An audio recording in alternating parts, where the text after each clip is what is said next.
Good morning. Can people hear me? Oh.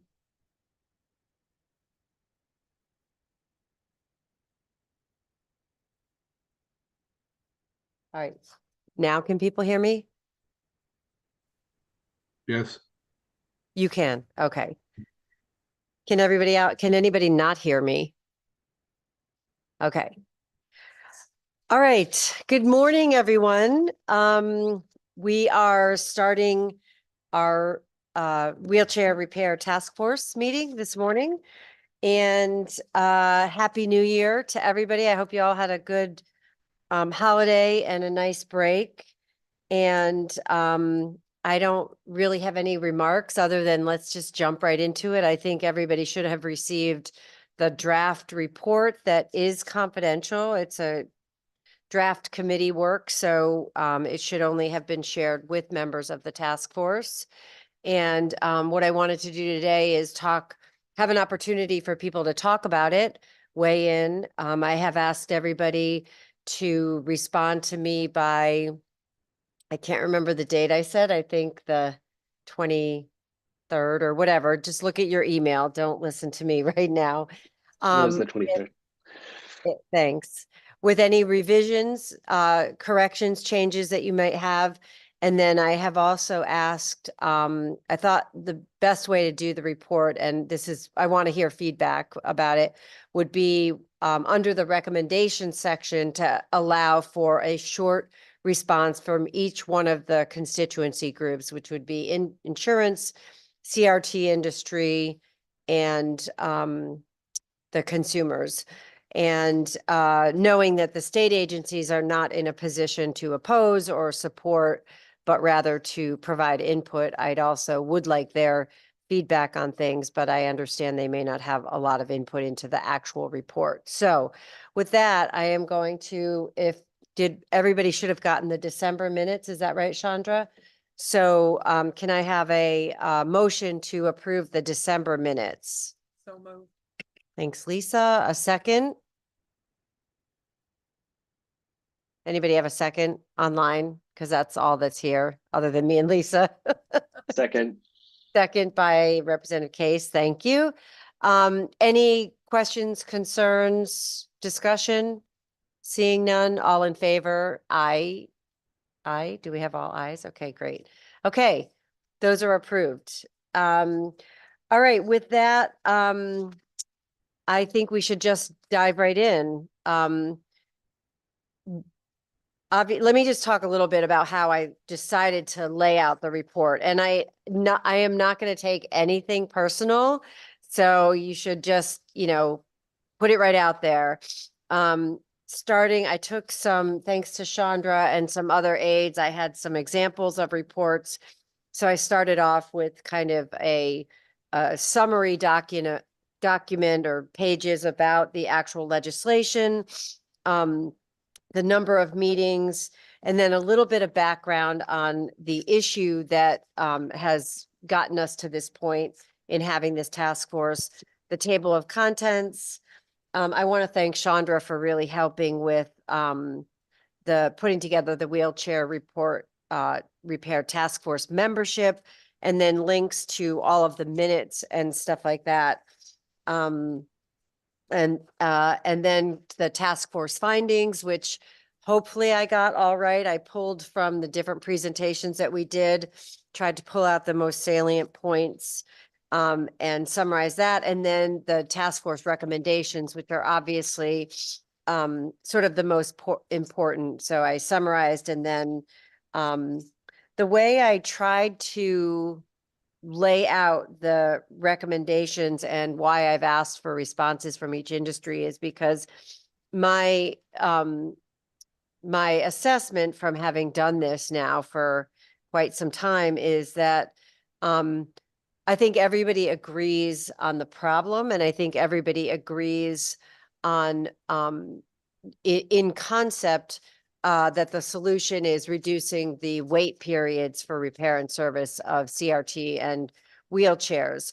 How we get there was where I think a lot of the difference lie. So with the recommendations, I tried to lay out the recommendation and trying to put forward the different arguments or responses, but wanted all of the stakeholder groups to have an opportunity to have their voice be heard in this report also.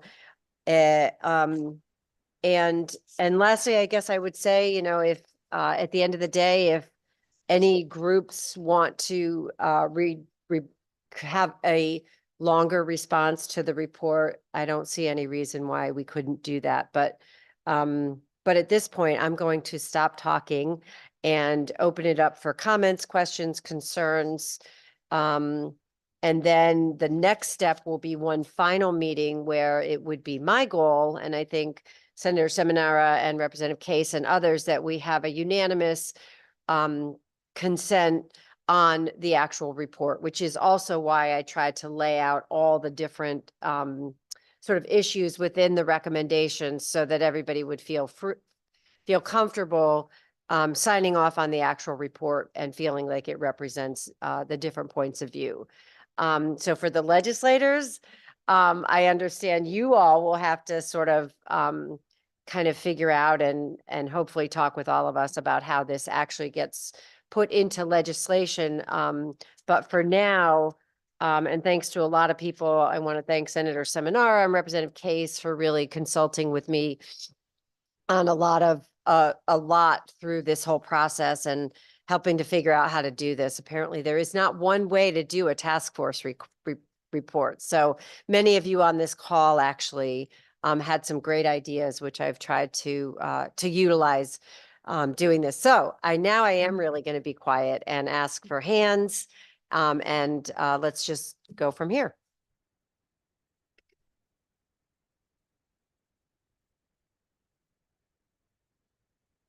Okay, who's going to raise their hand first? Oh, Jonathan, I knew it. Go ahead, Jonathan.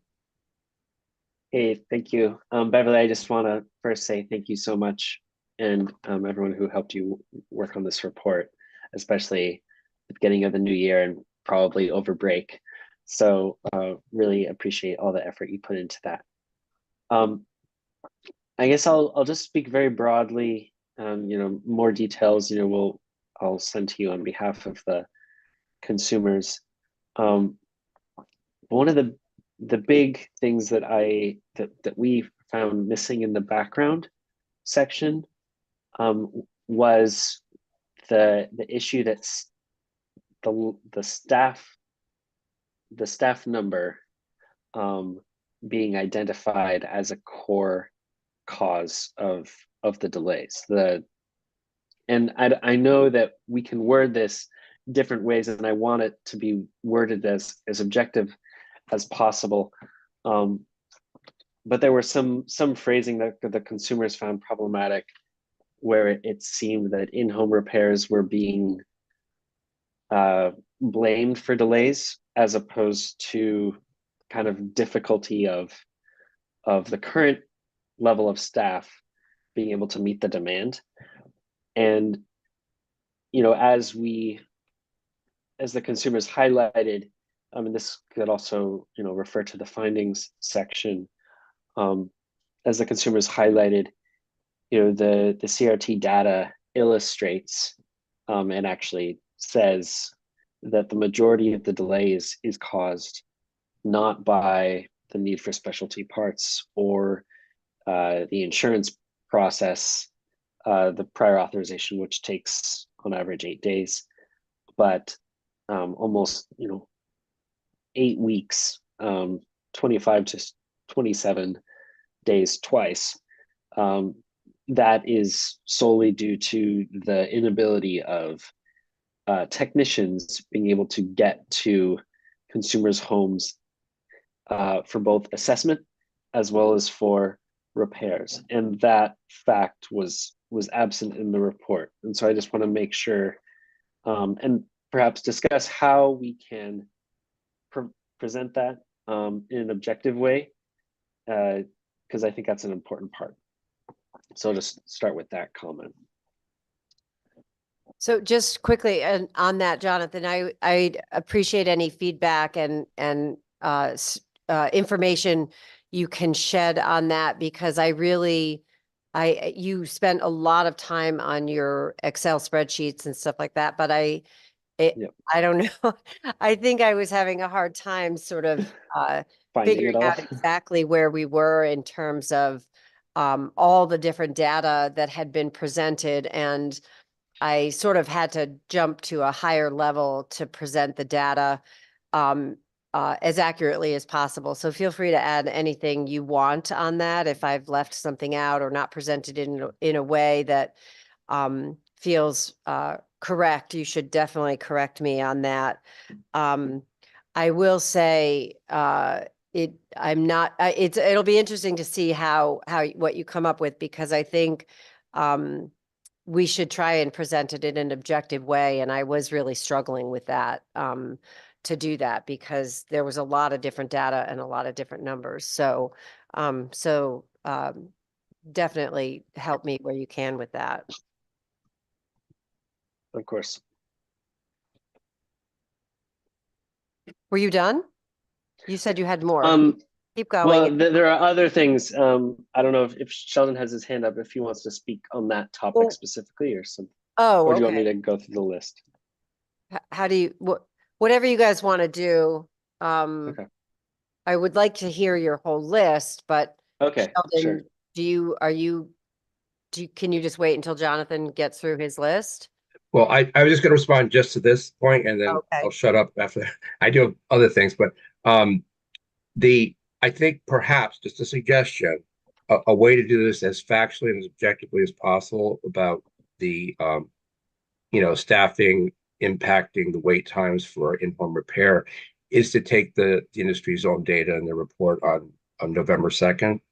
And the day it answers the question, how many days after the parts of prior authorization has been obtained and all the parts have been obtained, what are the average delays? And the industry lays that out.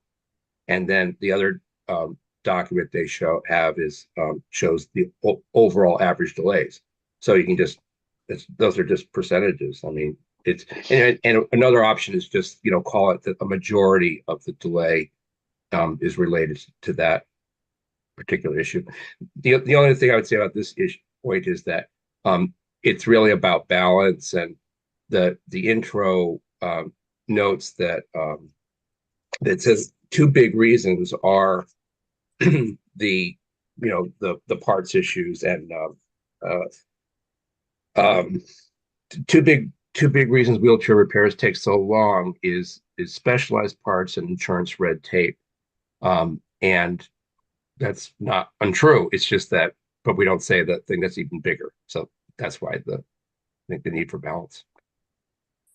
Where do you see that? Where is that? That's in the Um, background section. the intro, like page 2, I think 2 or 3. It's the bullet says specialized parts in insurance and red tape are two big Oh, reasons. well, that wasn't from me. That was actually that wasn't, that was that was a data point from the Hartford Health Publishing report, not from me. So, Right, but No, right, but if it's in the introduction as like here's background stuff, and you say two of the big reasons why the delay are this, and then we don't mention the thing that's the even bigger delay. That's what I'm saying. If you're gonna have a background section, it has to be a little more inclusive wherever it comes from. okay.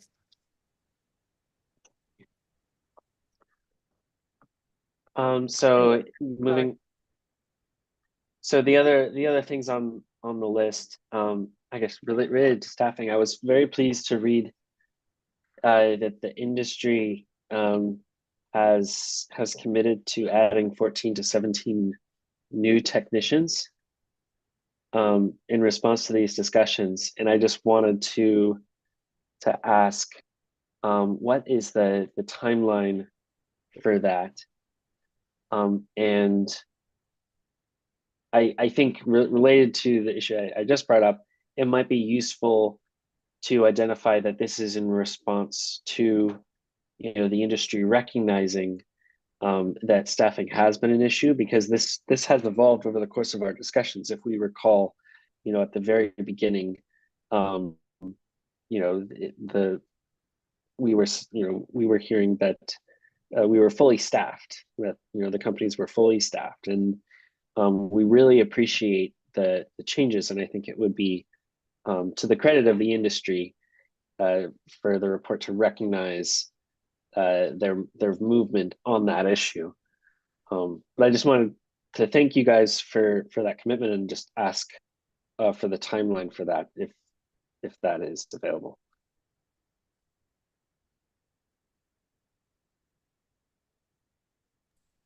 We'll include that stuff in the report, Jonathan. Thank you. Okay, thank you, Wayne. And also, would also be included in the report I guess the impact on the timeliness that would result in? Jonathan, Estimated impact? we're reviewing the report. We'll submit all our written comments to Beverly by the deadline. Okay, thank you, Wayne. Let's see. Another issue, and again, I want this to be as objective as possible, but in terms of the background, consumers believe that the fact of private equity ownership is an important piece of background information. I don't think it should be a focus, and I don't want it to be mentioned in any way that says that this is a bad thing. I don't want that to be an implication, but I think it is important, as in our consumer advocate presentation, I mentioned that, NSM and NewMotion have acquired at least 42 other companies since 2013 for NSM, and NewMotion has acquired other 25 companies since 2013, just so that the report clarifies. I think it mentioned that both companies have been in business for 30 or 40 years. And I think it's important for legislators to understand the strength of the industry to adjust to recommendations. That these are not solely local businesses, but it mentions that they're based in Tennessee, but that these are robust businesses that have had the ability to purchase up other businesses, just as a fact. It's not contestable, doesn't need to be given any other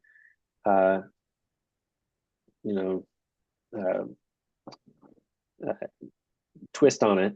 But I think that's an important thing for legislators to understand. And then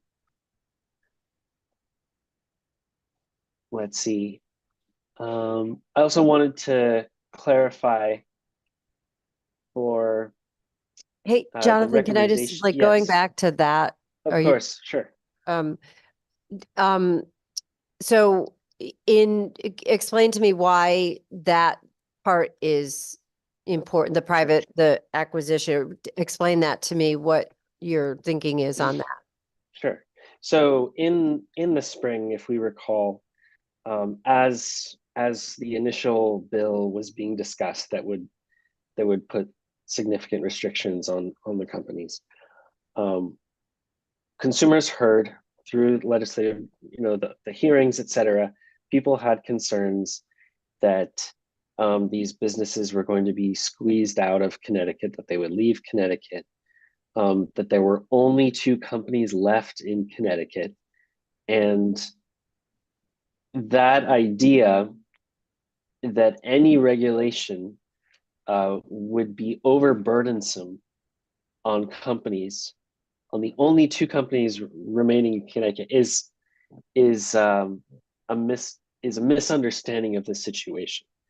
And I think it's important, therefore, for legislators to understand that these are branches of national companies in Connecticut that are well resourced. I'm not saying that regulations would not have an effect and perhaps have a burden on the companies, but these are well resourced companies that have shown resilience and the ability to buy up competitors in recent years. And that's all just to dispel the idea that these are small companies that may irreparably suffer from any kind of regulation. And I think that's a narrative that this report should clarify.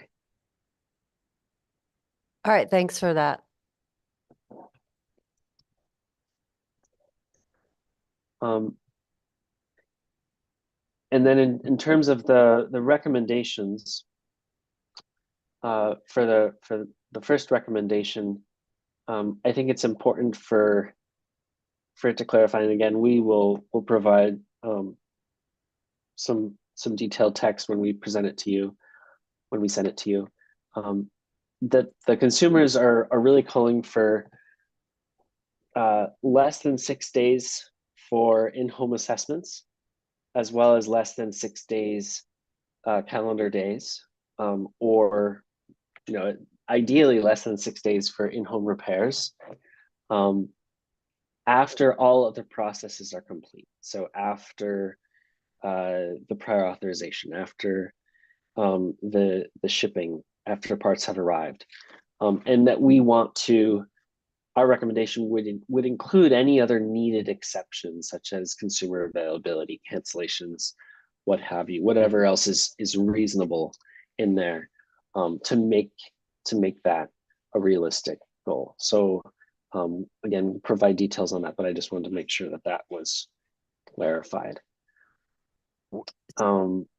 Jonathan, just quickly, I'm Yes. looking at the first paragraph and maybe I'm a little misunderstanding because it does actually say that pretty clearly. Did I miss something on that? It says consumers recommend both in-home and in-shop assessments and repairs be achieved within a 2 to 6 day period of time.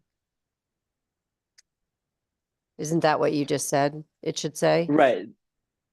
Right, but we need to add more language there because I think later on or elsewhere in the report, the industry, it says, I think it says it in several places, I'm not exactly sure where, but it says the industry is concerned that these are unrealistic because other variables that would prevent that from happening, such as insurance red tape, consumer cancellations, etc. So we'll be suggesting language that would build that in so that it's clear that we're not recommending something else. Okay, thanks. Yeah.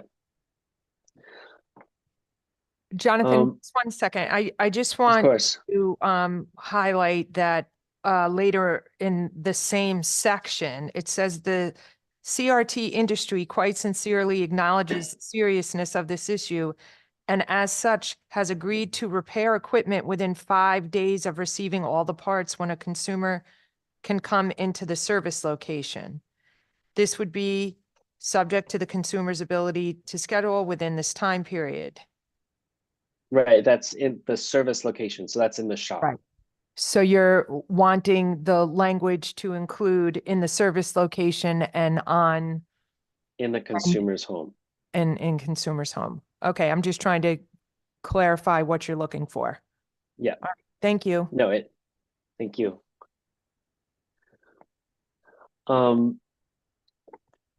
Also, just there was a recommendation that was missing that we would like to suggest for recommendation number 12, which would be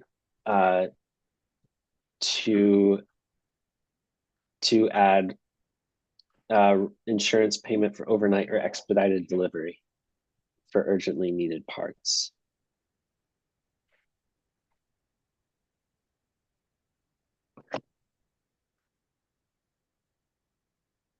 Which is something that we've talked before in our discussions. There is no insurance code for overnight delivery.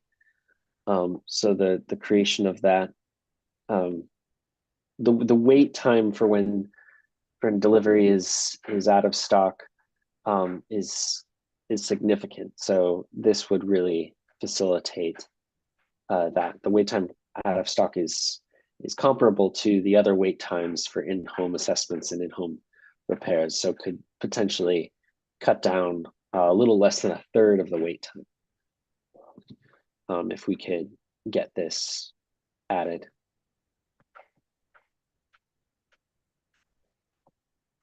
And again, we'll provide some language regarding that. And then we were also wanted to discuss kind of and better understand recommendation number 8, which was in the recommendation from our consumer group, and we just wanted to kind of understand and get everyone's feedback on that, because we're concerned that we want all the recommendations to be very actionable, so that when legislators see this per recommendation, they have a very clear idea of, okay, if we were to put this in in statute or as a regulation, what would that look like? And I'm not exactly sure what number 8 is asking for. And so if we could get some clarification on that. Well, I can tell you what I was thinking, and actually we did talk about this at one meeting. It did come up. So, I know first we of all, mentioned it. Pardon? No, I didn't mean to imply that we didn't talk about it. I just wanted to get some additional clarification for the Yeah, folks I in mean, the- what we talked about was having more places where wheelchairs could be repaired and serviced. And one of the options that I have been exploring as the chair and discussing with other groups is there a nonprofit or a more economical way that wheelchairs could be repaired? So this, I mean, keep in mind, like, these are all recommendations that we have discussed or come up with. Not all of them are necessarily statutory. Some of them may be, partnerships or information that we try and explore later on. This came up in a conversation I had with the ARC of Connecticut, and also with, I actually went and did a tour of the NEAT program. So maybe a little bit of my own agency as the chair to sort of explore ways that we could do this better. I'm not sure that this would be something that would be in statute, but it seemed worthy to me of being in the report as something to consider, given that, there is this program that actually has a whole place where they have loaner chairs and parts and all that stuff. Is there something we could explore there that could turn into a way to have other options for consumers to get their chairs fixed? So I'm not sure if that answers your problem. I mean, sorry, I'm not sure if that answers your question, but that's where this is coming from. So I don't know if that answered what you're asking.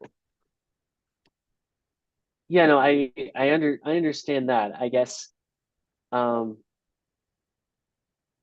trying to see, like, could we couch this recommendation as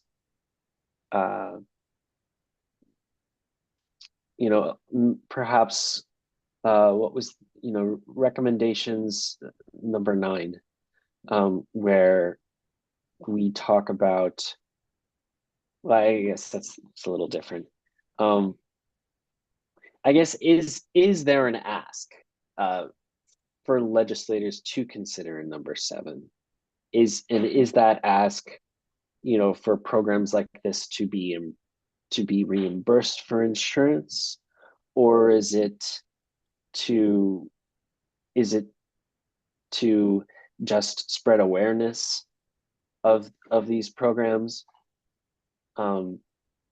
I guess all I'm saying is it would be helpful if this is not a legislative ask, like immediately, that just be clear, so as to differentiate what are the legislative asks and what are not. Jonathan, it's Senator Seminar. I certainly don't want to inject my own opinion on Beverly. Well, I guess I can inject my own opinion on Yes, you can. Beverly's Beverly's report. Which, by the way, as a whole, I think she's done a fantastic job. I think the recommendation of 8 is also to make people aware of what alternative services are available in the state, and I'm going to tell you right now, I don't think we can say that these options would be insurance reimbursable. I'm just coming out and saying that right now, because that's not what these programs, and I certainly don't want to speak for these programs, but I'm familiar with both of them. That's not their mission. Their mission is to provide service and to provide access to parts and possible loaners and things of that nature on an unneeded basis and for free. It's not something that's going to be turned into an insurance ask. So I just wanted to provide some clarity to that. I think Beverly included this in the report just to make people aware that it exists, but also to explore maybe the possibility of coupling. The way I read it was that maybe this was an option, and Beverly can provide more clarity. Maybe this was an option for the industry to be aware of what they have and the services they provide, and they might be able to have more of a relationship with them. That's the way I read it, but I don't want to speak for Beverly. Yeah, no. I mean, I think it was sort of along and maybe I haven't presented it in the right way, and I'm so open to feedback for sure.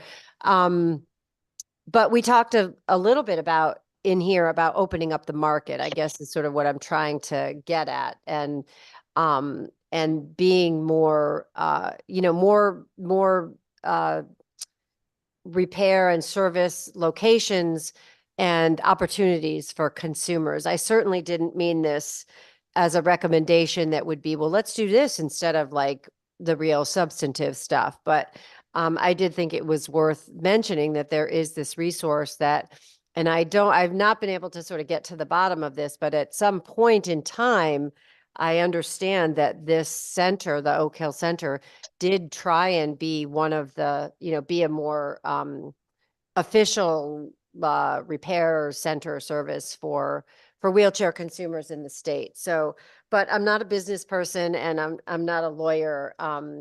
So, the feedback is helpful, but I put it out there in that was sort of along the lines of where my thinking was coming from. No, that makes sense, and I appreciate that, and I think it is worthwhile including, as a recommendation to explore other places where people can get service. Again, our concern was, one, we weren't sure that the reimbursable part of that recommendation was possible, and we didn't want the task force recommendations to be unrealistic or incorrect, so as to possibly make its reading and implementation confusing. But I think it is worthwhile putting in there as promoting the relation, the recommendations to promote the relationships between the present branches and these other nonprofits.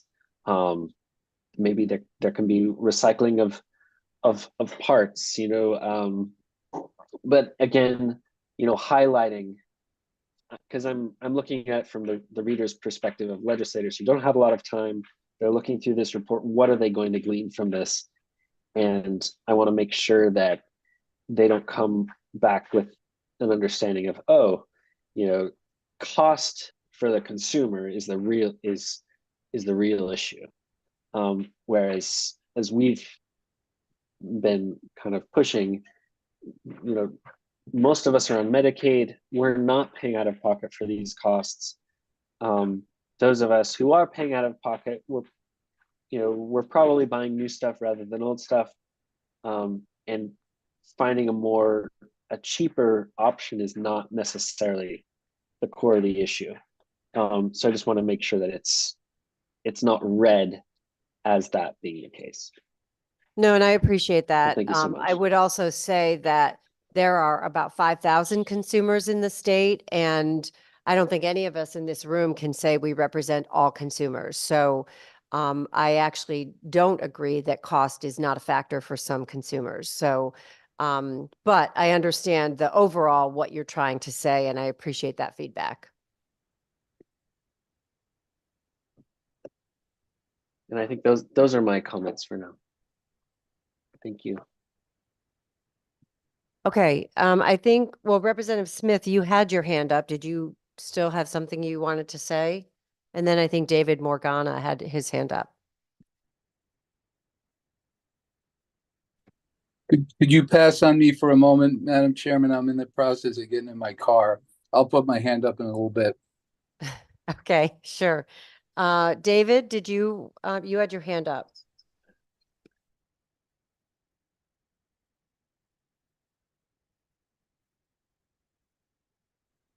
Did you put your hand back down now, David? You there? Yeah, did you have Hi. a comment? Yeah, no, Okay. you brought up Neat Marketplace, and that was brought up several years ago.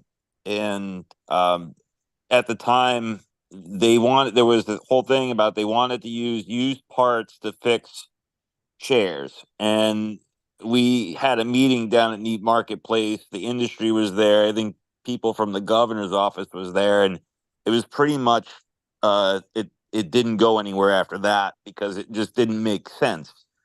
The whole point was they wanted to use used parts to fix people's chairs. There was a lot of manufacturer insurance issues, a lot of liability issues, and it just didn't make sense. It wasn't practical. I mean, if a company or a nonprofit wants to start their own DME company, that's up to them. But I don't think that was the intention of at the time. So if a nonprofit wants to start their own thing, then that's up to them. But as far as saying to allow a company that's refurbishing things as an alternative or a supplement to these two companies to actually fixing the chairs that they're responsible for, I think it's confusing when you read it as a recommendation to me. So I don't know how you, I guess, fix it or clarify it, but that's how I feel about it. No, actually, that's very helpful, David. That's very helpful feedback. Senator Seminara? No, Oh, I actually don't have anything to say other than I don't think the recommendation was not intended to replace the repair services that we have or even indicate in any way that they are certified technicians or, I think they're just as you described them, a nonprofit organization that is available to try to help folks who are in need.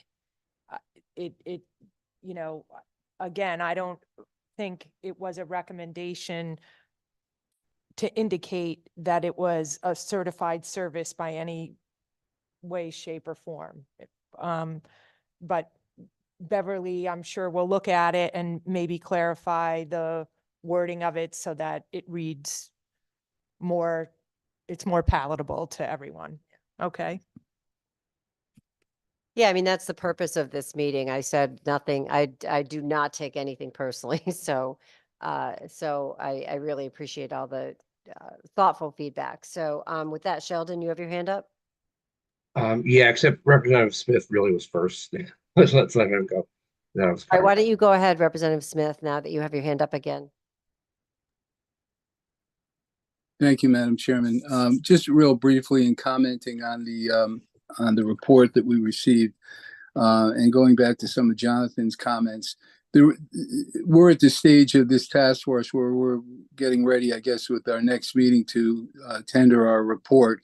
And I would expect that rather than coming in with a lot of detail, what we've learned over these many meetings we've had is that the chief issue, which is repair time and the conflict between in-house and in-shop repair, is really the major thrust of the entire this entire investigation.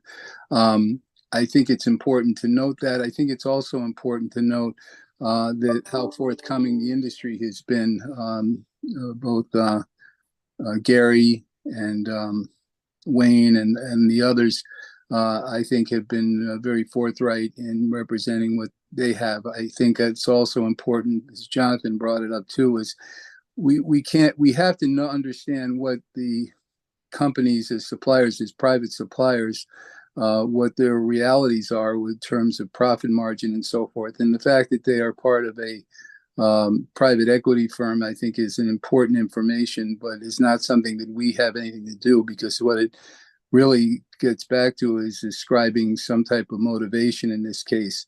I think the industry has been already helpful in this, because they, as we brought up earlier, they went from both NSM and New Motion, increased their 14 service techs to 17. I think before Jonathan said an additional 14 to 17. I seem to recall it's just they've increased them by 3, which is a step in the right direction, since we know that that's the major issue in the scope of what we're trying to recommend and report on.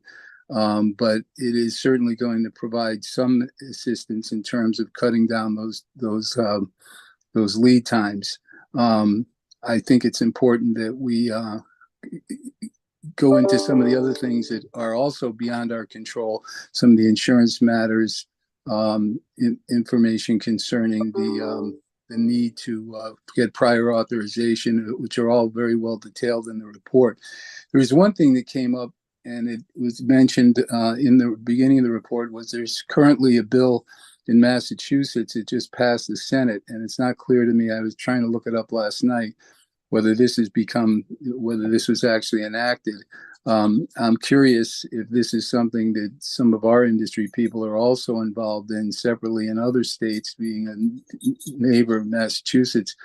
I always feel as a legislator that having a precedent in another state, especially one with similar demographics to our own, is always valuable. If there was anything that we have learned, because I don't remember this bill in Massachusetts coming up during any of our other meetings. Now they could have, and I wasn't there, or it was something that was discussed offline.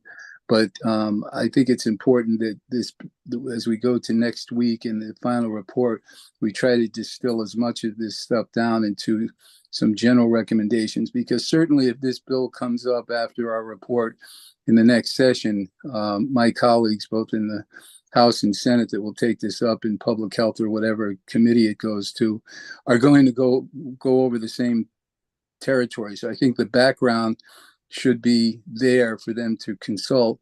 But I also think it's important that we emphasize that the real elephant in the room is always a staffing issue, and the question of whether or not the NSM, New Motion, or any other supplier or manufacturer can, quote, afford to do it, and what we have as legislators to mandate or make expectations on them have to be within the realm of possibility. So I think that's all something that had to be understood. But I know I haven't heard what we're going to do next week when this comes up, but I think it's important to start breaking this down into its most elemental parts, including the issue of staffing, because I think that probably solves 80% of all the things we've been discussing here.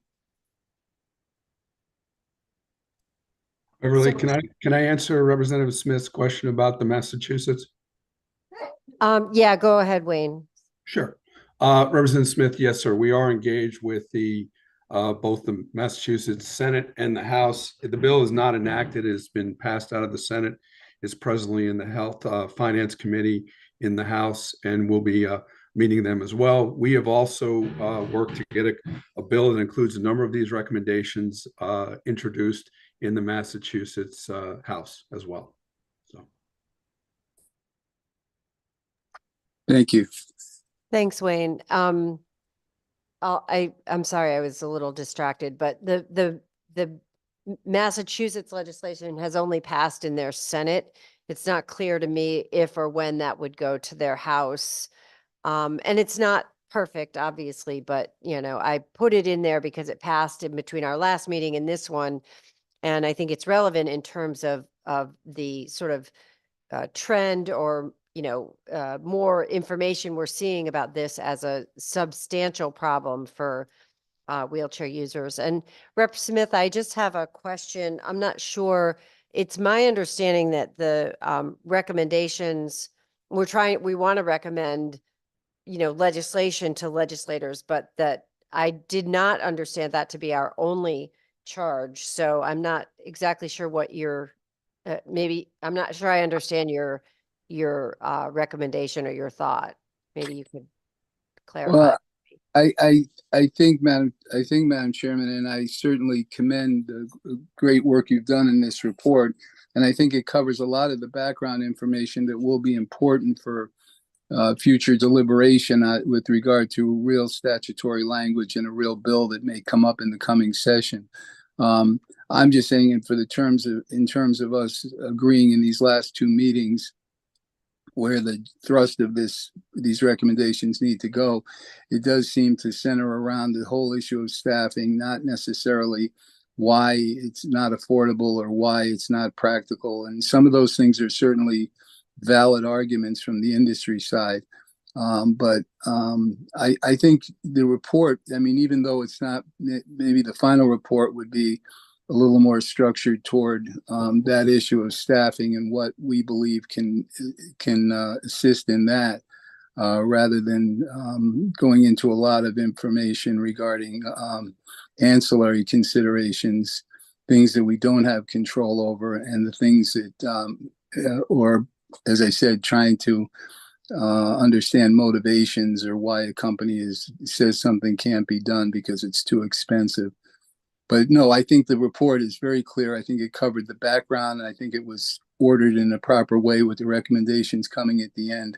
And that's getting back to my other point, is why I thought it was important. If one thing I've learned in the short time in the legislature, that if you can look back to another legislative action in another state, why reinvent the wheel? My whole involvement with this was because a constituent brought to my attention the right to repair bill in Colorado, which I think we quickly dismissed that as the best option, especially when the industry people were willing to take a more active role in it. But no, I think the report you provided was very well organized, very on point, and I think that it gives enough information for the General Assembly in the coming session. If the bill on this is raised and brought to committee, I think there's a lot of work here that will save the legislative analysts and the bill writers a lot of time.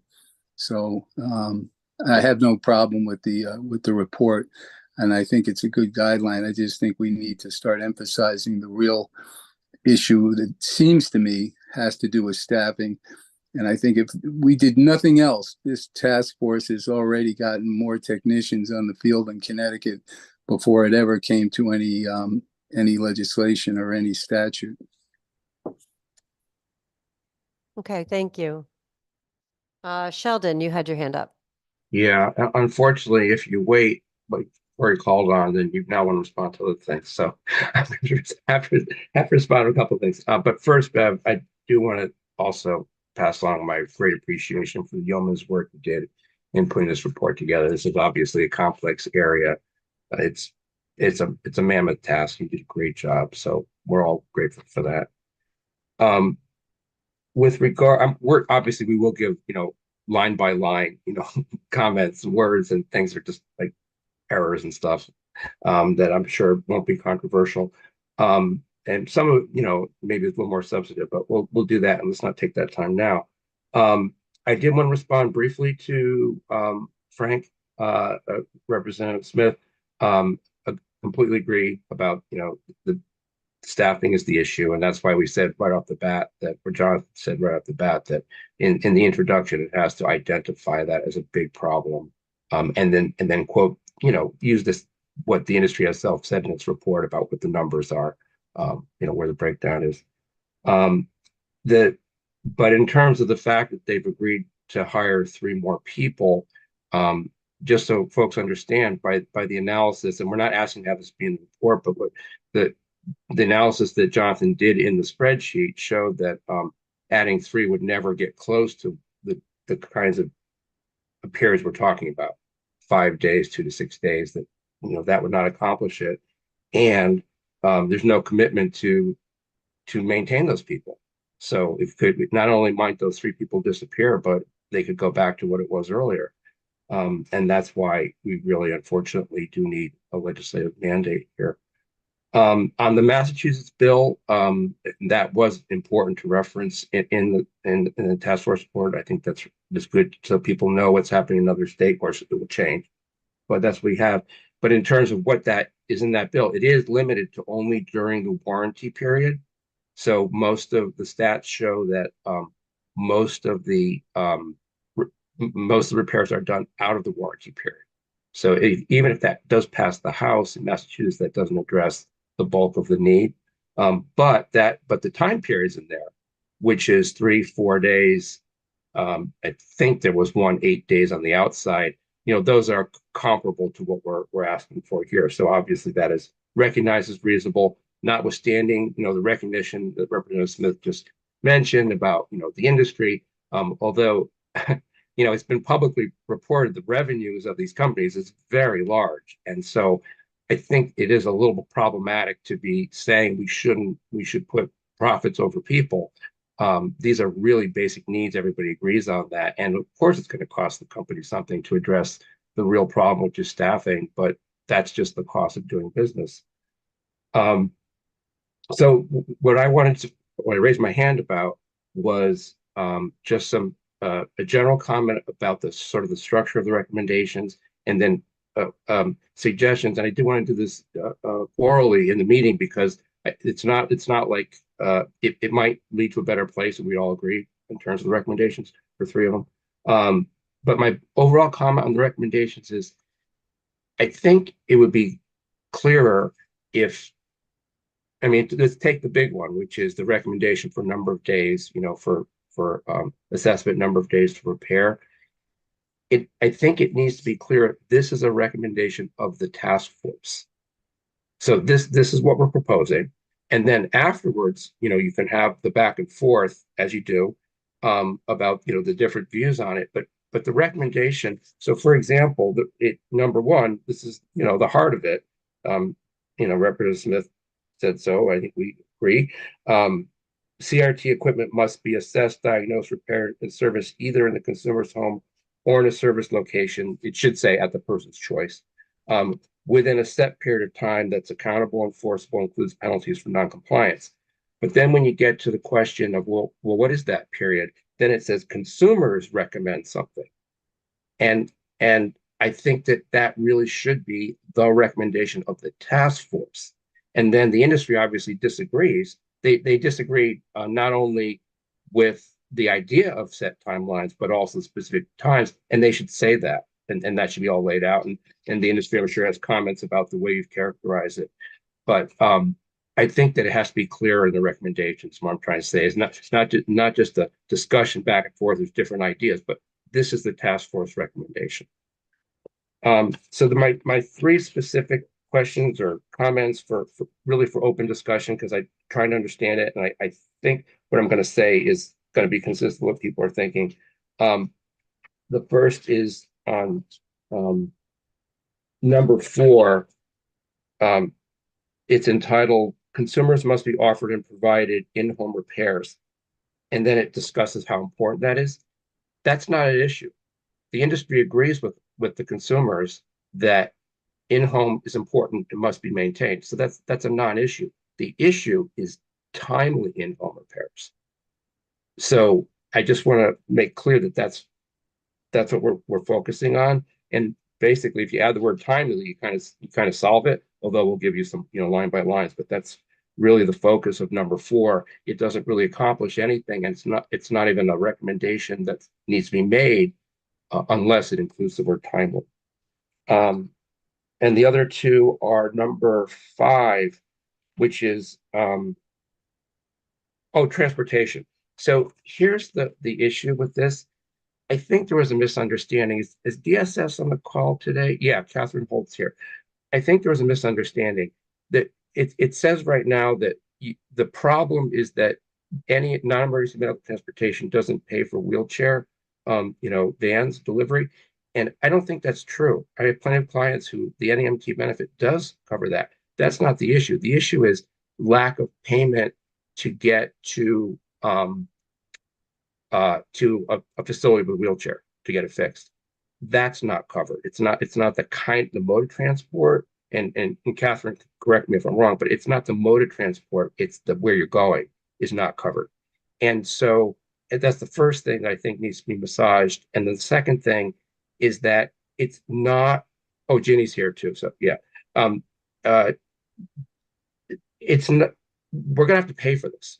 we're not gonna get transportation to the location unless there's payment for it. And I know that there's a reference to the RFP maybe being revised to include transportation to get to these appointments. The taxpayers will have to pay for that. They're not going to agree to just do it. So the question is, do we pay for it? And if we pay for it, can we get federal reimbursement?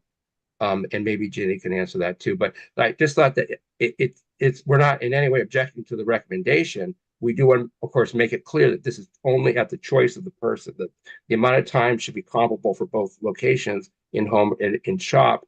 But we're fine with people going to the shop, having transportation to the shop, as long as their choice. But I just want to make sure we understand, where that is. And can I just do the last one, maybe, and then Ginny can respond? Or, and that is number 9. And this is, again, I think one that most everybody agrees in, and that is being able to purchase parts directly from the manufacturers. But I wanted to clarify that this is not right to repair. It's not akin to right to repair. This is a limited option, which is important to some of our folks, that they be able to, if they're willing and able to fix it themselves, they can order the new parts directly from the manufacturer, which apparently they can't right now. And the reason why that is not right to repair is a way bigger thing that talks about how the manufacturer has to provide proprietary information and software and all this manuals to help the person do it. And we've, as Representative Smith said, that raises concerns for us, because most of our people won't be able to take advantage of that, and sort of diverts away from where the responsibility really should be. But for those who can and do want to order it themselves, we do want to see if we can make that happen. I just wanted to clarify that it is very different from our trip. That's all. Thank you. So the recommendation is not the issue. It's what the last sentence that akin to the right to, is that what you're saying? Yeah. So basically the way I've sort of I've just handwritten my thought on this which is that this recommendation is not akin to a right to repair bill it was adopted in Colorado, that has been adopted in Colorado, which consumers in Connecticut have rejected as addressing only a small part of the problem and putting the onus on consumers to have to pay for repairs on their own. So basically saying, yeah, that's different than this thing. Okay. Okay. I think I understand, but I'll wait and see what you put in writing. Ginny, did you want to respond to that? The transportation, I'll have to look at how I wrote that again, because yeah, it's clear that the reimbursement is necessary, but I thought at one point it was Rick who made the point that non-emergency medical transportation did not provide. I'm trying to be as Yes. broad as possible in different, options that we have, because Yes. if we're gonna measure our success on getting insurance to pay for everything that we want to, we're probably not going to get very far. So I'm trying to really be pragmatic about how we present some of the recommendations to get some substantive change here. So, Yeah, Madam Chair, Ginny, I can could, you yeah, respond? yeah, I can. Basically, in the Connecticut Regulation 17B-134D-33E, 3, it states that the department shall not pay for transportation to a medical provider when the visit is solely to pick up an item which does not require a fitting. So it strictly is in the reg that if it's not for a wheelchair fitting, the transportation is not going to be provided. Members who require fittings, that transportation is provided. So that's something that, if that's something that is going to be covered, the regulation has to be changed and there's gonna have to be some changes made. But that's that's the issue. And can I ask if, thank you, can I ask if I was right about, but the trip, assuming that reg was changed and fixed, and maybe that is our recommendation now, but if assuming that's changed, the issue of the mode of transport shouldn't be a problem because we do cover that right now under NEMT for going to a doctor's office or whatever. We do, I just don't know if maybe there's a limited number of these, ambulance transport or specialty van transports that I don't know. I'd have to ask our transportation folks here at the department. I do know that in the past, what has been expressed is fear of liability if something were to happen. While, if a member has, a wheelchair that is unfortunately not capable of being safe, that could be a liability issue. And that's what everybody's fearful. So, they're gonna have to talk to the transportation vendor to see if they're willing to put themselves at that risk when there is a faulty wheelchair that needs to be put on one of their vans. Yeah, thank you. And I will say I do have plenty of clients who do use wheelchairs and do use the NEMT service under Medicaid to get to various doctor's appointments, but I don't think they've ever done it when the thing was broken. So Exactly. And you definitely have to take a look at that safety issue. thank you. Sheldon, I think, in recommendation number 5, it says that the non-emergency medical transportation services, they are not equipped to transport wheelchair users. I just pointed that out to Beverly that isn't the correct language. So they are equipped to do it. It's just that it's not a covered benefit at this point. And Ginny is correct. We would have to change regulations and some legislation that's already in place to have that be a covered benefit.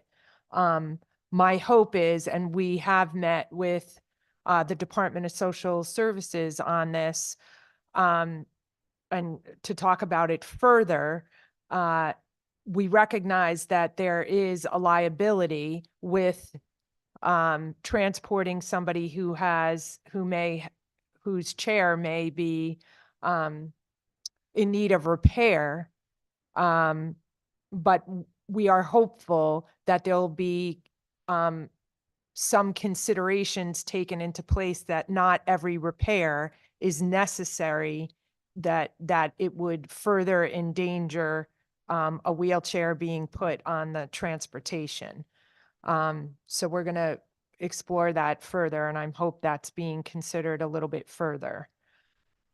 I just wanted to, chime in and make people aware that we did have a conversation with the Department of Social Services on this, and to try to find out, what we might be able to do, and what the transportation companies would be willing to do in recognition that they would have some liability issues. But I do want to point out also, in transporting somebody who has a wheelchair, whether it's in need of repair or not, there are liability issues. That is already assumed by the transportation company because you are transporting somebody in a wheelchair. So we're going to continue to look at this further to find out if it could be more helpful, or if there's a way for it to transpire. Because again, when I spoke with the commissioner, she too was surprised that this was not a covered benefit yet. So we're trying to work out the issues surrounding it. Sheldon, or Madam Chair, can I step in real quick on this one? Because we've Yeah, had this go ahead, before. Case. So Sheldon, I think you remember, we've had this in the past few years, and there's a stair chair contract out there. We tried to get that covered under NEMT.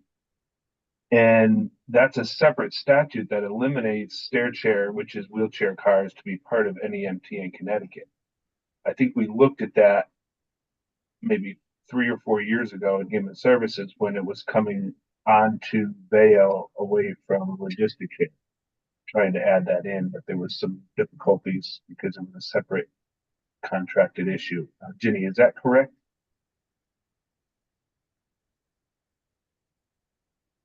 She's muted. Ginny, you're on mute. Thank you. Yes, that's what I'm not aware of. Where is that language? It doesn't seem like we could find it. I can pull the statute because we had the statute years ago. It's in statute Oh. that eliminates stair chairs, which stair chairs are wheelchair cars because there was a contract with a certain provider within the state. Oh, if you could, that'd be great, because that's the issue that we are not aware of. I don't know. I was wondering if Sheldon remembered it because I know we had conversations about this back when Rep. Abercrombie was. Yeah, I really don't remember that. The thing I remember was stretcher vans. Maybe That that's stretcher vans are out of it, but that's not wheelchair. That's my recollection. okay. The stretcher and the stair chair. Okay, I got both of them in my mind, and I guess we'll get some clarification, Ginny. I'll put it off to staff on that. There are concerns on both of those. Okay, I appreciate it. Thank you. Okay, all right, Jonathan.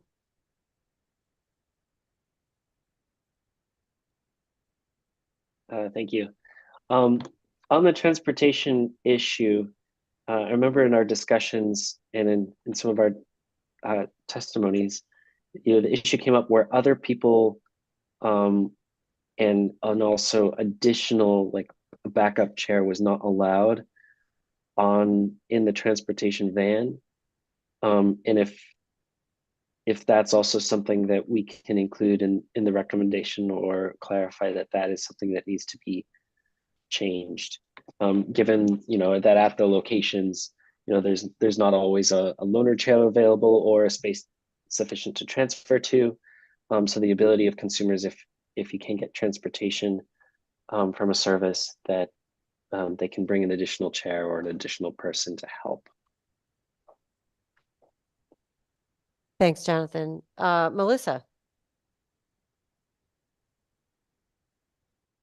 Sorry, it took me a second to get off mute.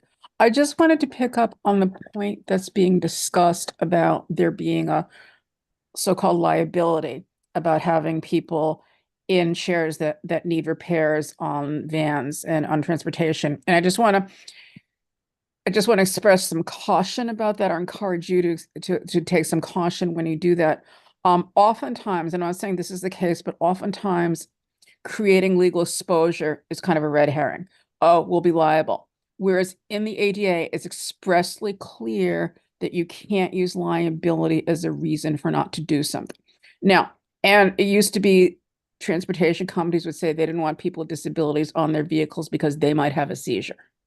And I just want to make sure this doesn't become an extension of that, or something might happen, or they increase their exposure, increase their liability. And the answer to that is kind of, it's too bad you have to transport people. If a chair is in danger of collapsing, then probably you don't want to take it on the van with the person in it. Now, again, having a loaner chair with you and going in the spare chair could be an option, and still bringing that chair on. There are lots of ways to do this. And I just want to make sure that companies aren't too quickly saying there's liability.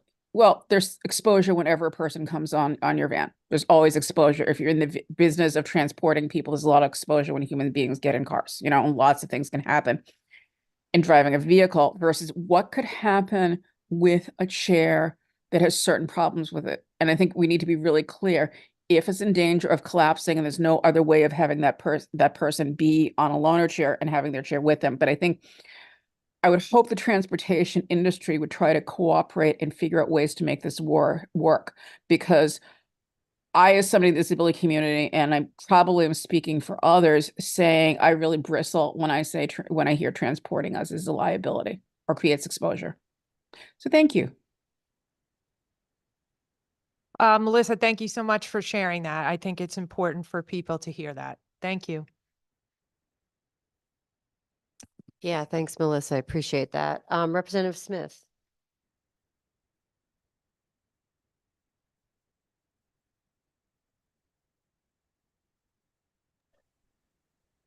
I didn't have, Smith? I Okay, go didn't ahead. have raised my hand. I'm sorry. Oh, okay, Jonathan. Yeah, sorry, I wanted to ask another question, which was, I believe after hearing Representative Smith, I may have misunderstood what was in the report. Please correct me if I'm wrong. Where it said that the industry, where is it? Under industry investments to improve repair time, where it says hire additional technicians from 14 to 17 per company. I believe I misunderstood that over optimistically to mean, since our last discussion, the industry has said that they would hire an additional 14 to 17 per company. But I'm now thinking that that means from 14 to 17 to It 3 does. additional. Is that okay? Thank you.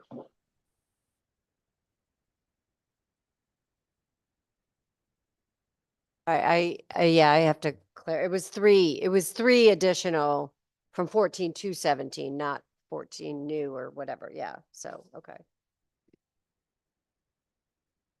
All right. So seeing no other hands, that's very, very good feedback. I guess what in our next meeting, what I have tried to do is put together recommendations that I do believe all the task force members support, while also explaining, the differences in implementation underneath that. I would prefer not to have a report that we don't all support coming out. That is the sort of the needle I'm trying to thread. So I guess I'm going to ask this, maybe if this is a mistake, but I really need to know from people on this task force, is this at least a report that looks like it captures the overall support and recommendations that we all support, given the understanding that we don't all agree on the implementation, or if people have feedback on how to do that in a way that actually gives the legislature like a document to work off of.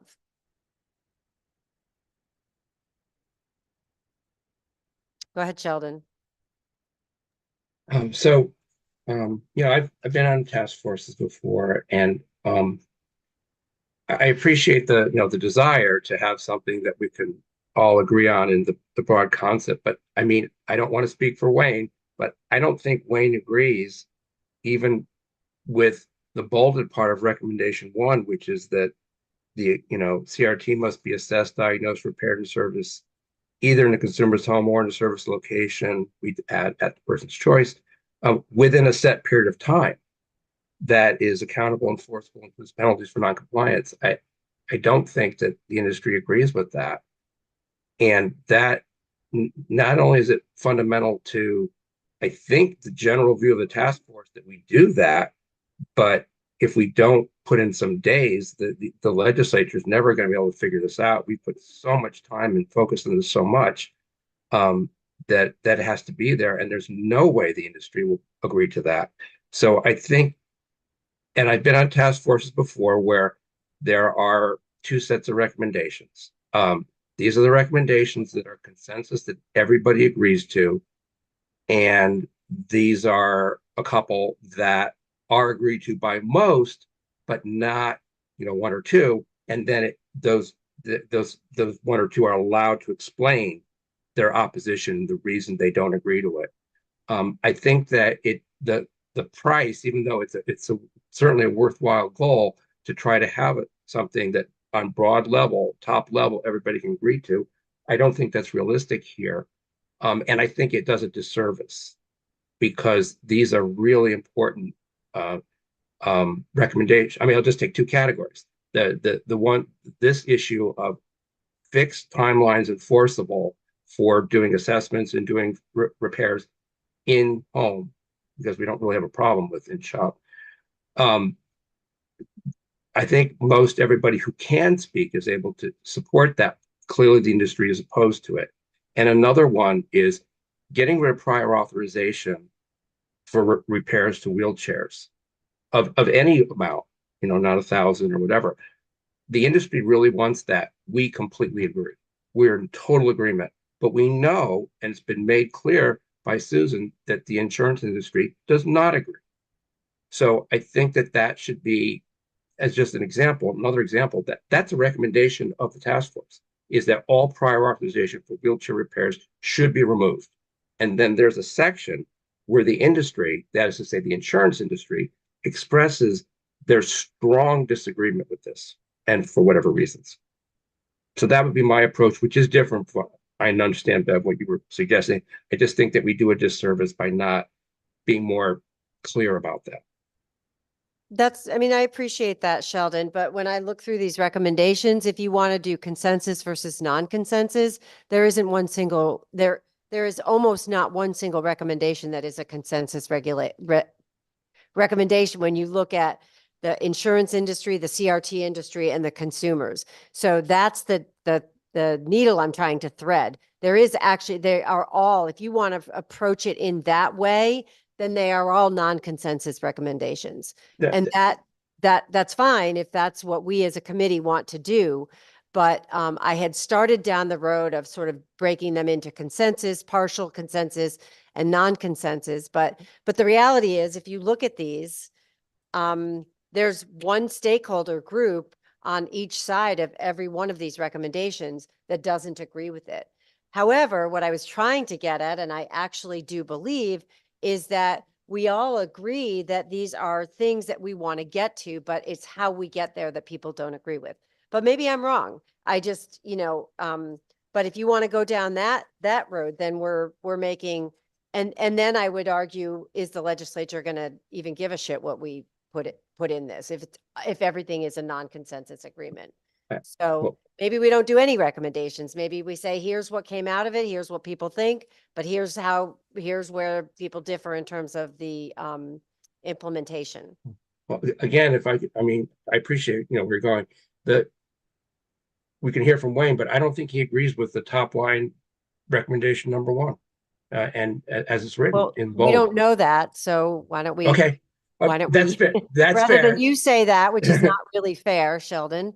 I agree. I want to hear from Wayne, but let's because if that's the case, then and yet it's so incredibly important. Then just with that one example or the prior authorization, I think that we do a disservice, and maybe calling it consensus versus non-consensus isn't the right approach.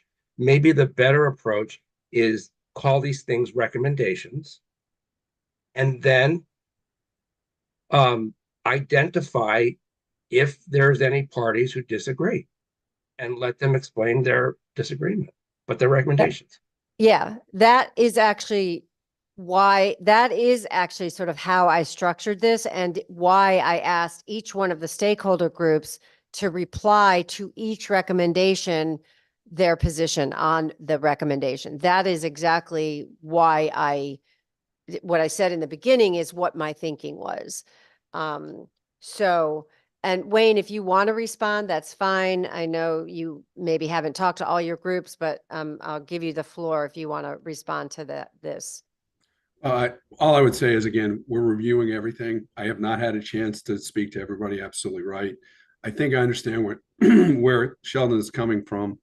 And I'm sure there's some things that the consumers don't think are maybe not agreed to. So, Beverly, we're going to let you propose it. The way I read it was that we would have that ability to speak about each recommendation.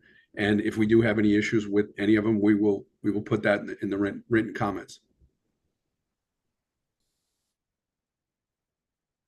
Thanks, Wayne. Actually, sorry, I was just, Lisa and I were sort of talking. I think based on this, as much as I know everybody wants to have more meetings, I actually think we are going to need to have another meeting with me making the changes. And then if we can vote at that, great, but there may be enough changes that people are going to have to review it again. So I'm going to just put that out there. I think we're going to have probably 2 more meetings to get to a point where we can have some sort of thing that goes to the legislature, and it has to be done before February 1st. So, Jonathan, go ahead. Thank you. I was just thinking, hearing this discussion, one possible way of emphasizing the consensus to address the need might be to introduce that consensus in the acknowledgement of the problem at the beginning of each recommendation, so that it's clear what each recommendation is solving. And then, to incorporate Sheldon's concern and the consumer's concerns, is perhaps to say, the majority of stakeholders in the task force recommend this. So it's not saying that we all agree on the top line recommendation, but it is naming the fact that, for each recommendation where there is not consensus, there's primarily just one, there's one holdout. For the timeline requirements, it's the CRT industry. For the prior auth requirement, it's the insurance industry. So it's, Yeah. Does that make sense? Yes, and I started down that road, and that did not feel comfortable to me because it felt like I don't really like the idea of calling out different groups. Which is why, again, I went to the sort of ability for each group to comment to each recommendation.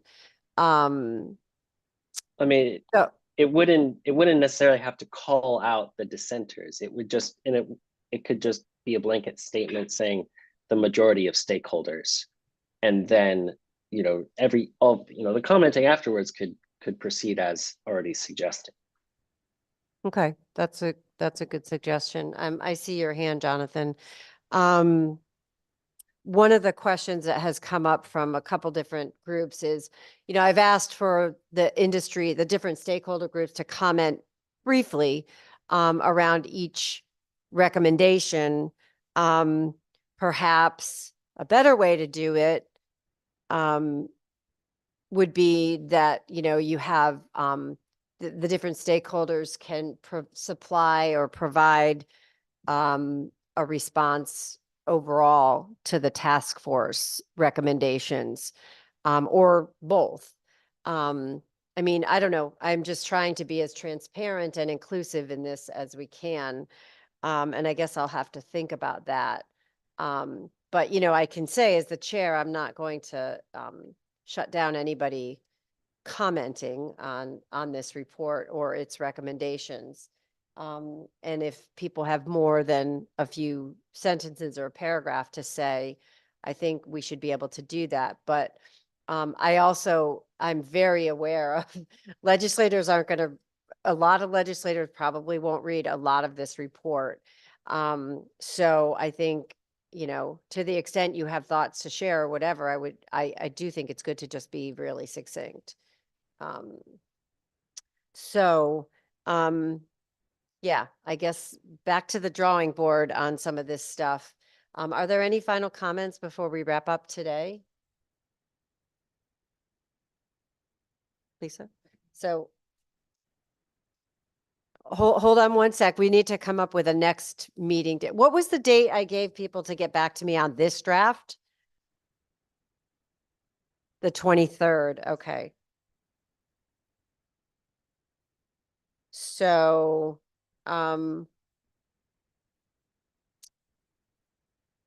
okay. So if we have that back by the 23rd, can we do a meeting on the 25th? Can people do a meeting on the 25th? I have a doctor's appointment, but we could do 10. Oh, Jonathan Slifka, you had your hand up. I'm sorry. Go ahead. That's okay, Madam Chair.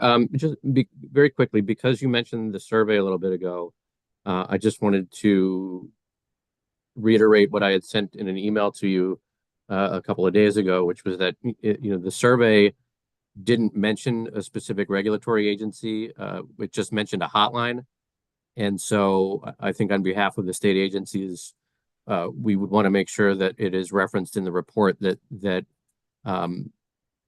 if we were to, with respect to recommendation 1, that it would result in the staffing and budgetary impact to any state agency that would be designated to regulate this in any sort of way. So thank you. Yeah, I saw that, Jonathan. You've been clear on that a couple times. Although I will say I was just looking for your email before we started, and for some reason I keep searching in my email by your name and I can't find it. So could you resend it to me? Yes, absolutely. Do that right now. You also said your name was spelled wrong, and it didn't look like it was spelled wrong in the report. But if you could resend me that email, that would be helpful. Certainly. Yep. Okay. So hold on one second in terms of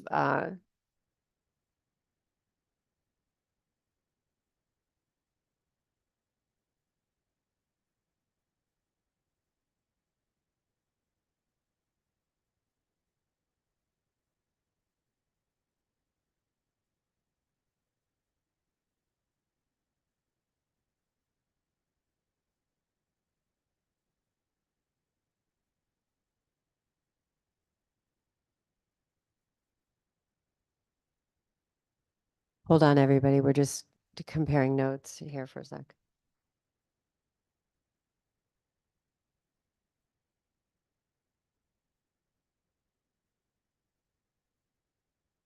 Yeah. Hi, everyone. So would people be able to do something on Friday, the 26th in the afternoon? Like if we did 1 o'clock, could people do that? Sheldon, you have your hand up.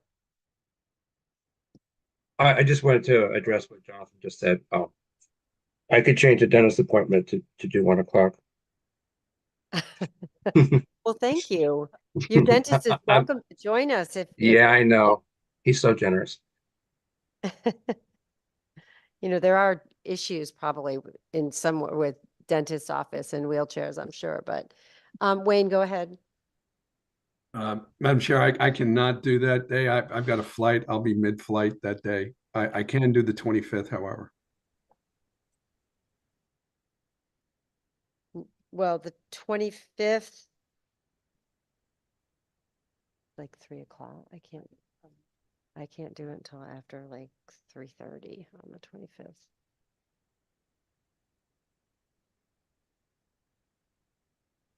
You can't do the morning?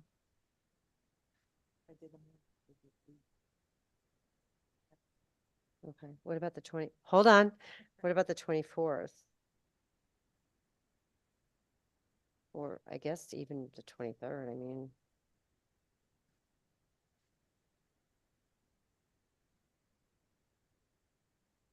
Is it possible, just another idea, is it possible for people to bump up your deadline a little bit? You had said that people get back by the 23rd, maybe they can get back a little earlier, and then which I guess is Monday. And then we could meet on late in the 22nd or the 23rd. The department cannot get back that quickly.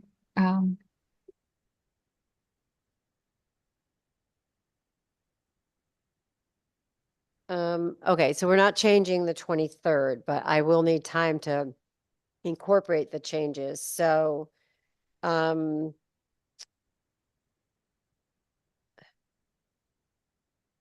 the 29th.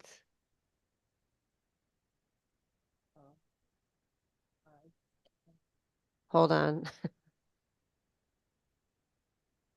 I can do the 29th anytime. Best times for me are before 11, just so you know. Yep. I'm gonna Okay. jump to the meeting. Thank you. This is Melissa. Thank you so Yeah, much. I see that. Thanks, Melissa. Everybody.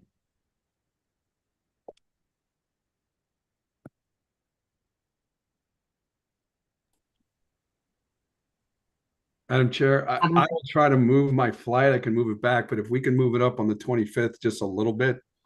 I'm looking at another flight I could catch, but I'm just afraid of missing the tail end of a 2-hour meeting. So I'm sorry, on the 26th. My apologies. Qu- Madam Chair, it's Susan Halpin. Yeah. I can, oops. Sorry, it's Susan Halpin. I Yeah. apologize, I didn't raise my hand. As we get closer to the legislative session, I imagine for a number of us, our calendars are not our own. So it's going to be very difficult to commit to meetings as we get there, unless, from my perspective, it's very early in the morning or very late in the afternoon. I know I'm triple booked for a number of these meetings going forward. I'll be happy to listen in, but I'm not going to be able to give my full attention.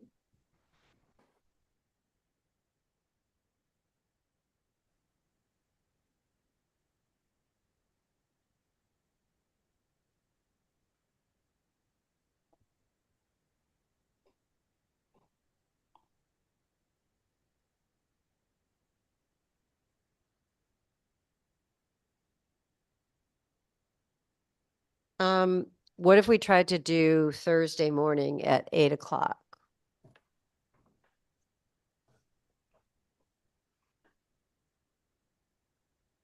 Can people do that?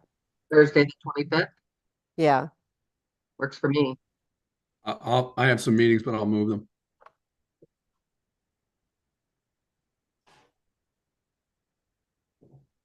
Or Friday morning, the 26th.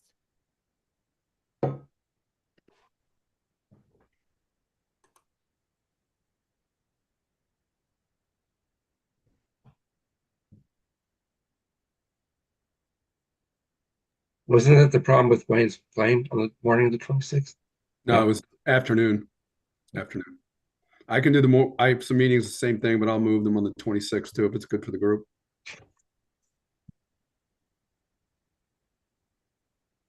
Okay, can people do the January 25th at 8 a.m.? Yes. Yes. Yes. Yep. Okay.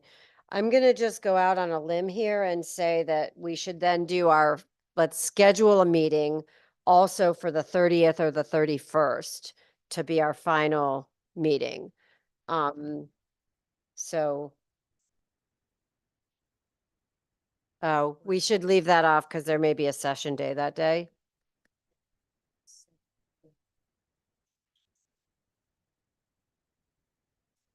Okay. All right, let's hold off on that last meeting, but you may get an email saying we're going to have a meeting on one of those 2 days, and I'll try and at this point, I'd do it on a Saturday or Sunday just to get this done. But, yeah, sorry. So the sooner people can get any changes, recommendations on this draft to me, the better. The 23rd at the latest, so that I can have stuff ready for the 25th for us to look at again. Okay? All right. So our next meeting will be the 25th at 8 a.m. If you need to talk to me in between, you all know how to reach me. Okay? Thank you for a good meeting, everybody. Bye. Thank you. Thank you.